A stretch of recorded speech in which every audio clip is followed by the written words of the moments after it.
Undersecretary of Defense, who was invited to give a speech at a large conference, about 1,000 people. And he was standing on the stage with his cup of coffee and a styrofoam cup, giving his prepared remarks with his PowerPoint behind him.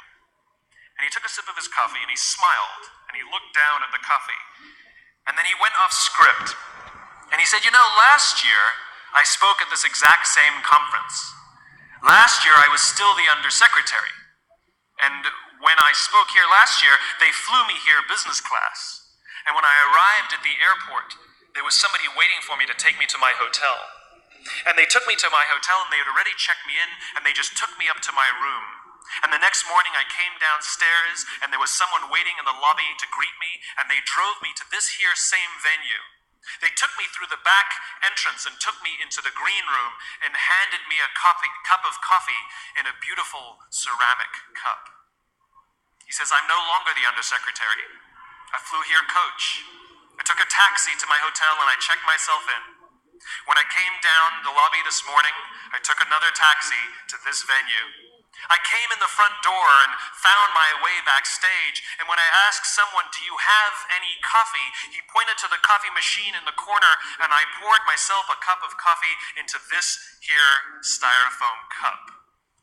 He says the lesson is, the ceramic cup was never meant for me. It was meant for the position I held. I deserve a styrofoam cup. Remember this. As you gain fame, as you gain fortune, as you gain position and seniority, people will treat you better.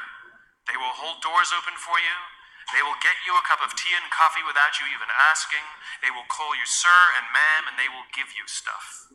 None of that stuff is meant for you. That stuff is meant for the position you hold. It is meant for the level that you have achieved of leader or success or whatever you want to call it. But you will always deserve a styrofoam cup. Remember that. Remember that lesson of humility and gratitude. You can accept all the free stuff. You can accept all the perks. Absolutely, you can enjoy them. But just be grateful for them and know that they're not for you. I remember getting off